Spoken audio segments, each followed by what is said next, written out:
Okay, so this is a take 2 of the 36149 monogrammer on the Sears Kenmore 158.1703 machine. So we're going to do the small monogram. Now I did notice, and I'm going to take this out so you can actually see it. Okay, when you look at these monogram templates, you'll notice there's a large V and a small V, and they're interchangeable. You just flip them around. Now, what I had a little bit of confusion was when you look at the small V, you think, oh, okay, that's going to be this one up here. But when you notice, okay, these teeth up here are much longer than the teeth down here, right? So what's happening actually is the monogrammer itself is actually using the bottom part. So the little V is going to be on the bottom here, and when you flip it, large V, and notice how that one is much larger up here. So I was getting very confused with my starting points. So lesson learned. Okay, so we're going to do a little V. So now when I put the monogrammer into here, I'm going to line it up to the line on the top, because what that's going to do is now it's going to stitch out on the bottom, and now the bottom part is lined up directly smack dab in the middle where it should be. Okay, so first thing I want to do is get my bobbin thread underneath my hoop. So let's get that under there. Beautiful, that's on top. And now we put our piece of fabric in, lift up our hoop, our presser foot I mean, to put the hoop in.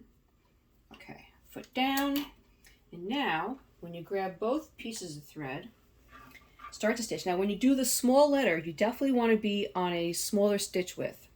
The book actually says to have it by 1.5.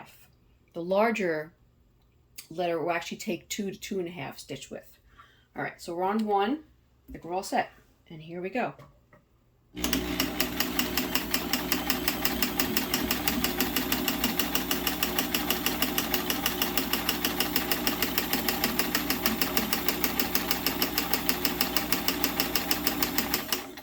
Awesome. So now when we lift our foot up, pull this out, and the fabric, and cut this off.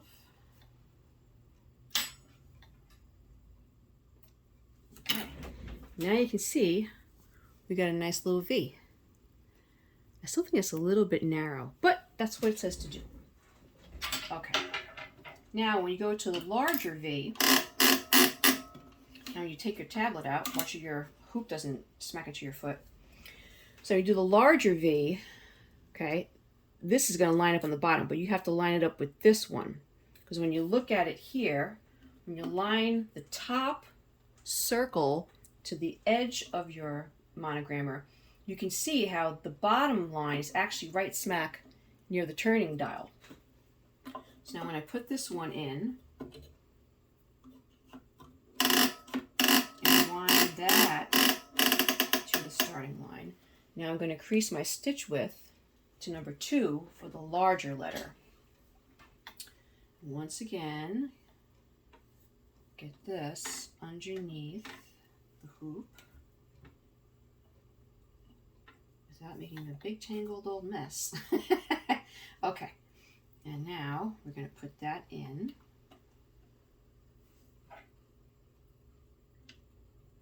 That on.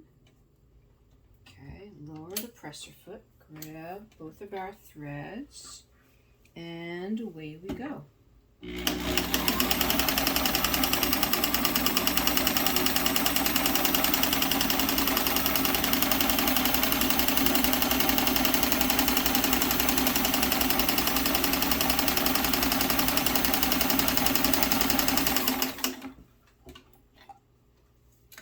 Awesome.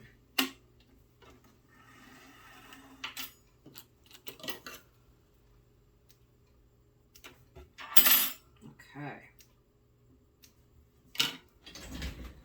There you go, large V. I am going to take another turn at doing the small letter, only because I think my top thread did get kind of bound up in the hoop.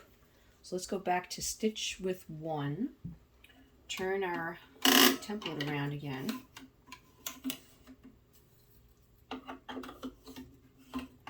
And wind that. Okay.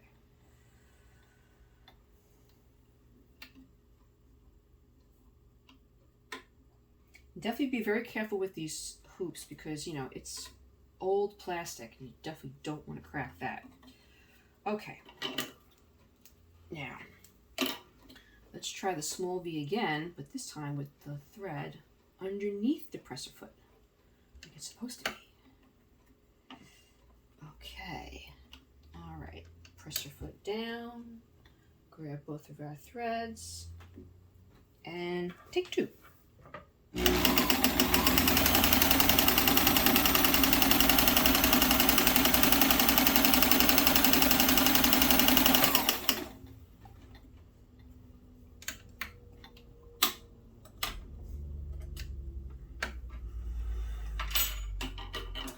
It's a little better, though I think knowing a bit of embroidery machine information, I would say when you use a smaller letter, try to go with a lighter weight thread, like a 60 weight thread.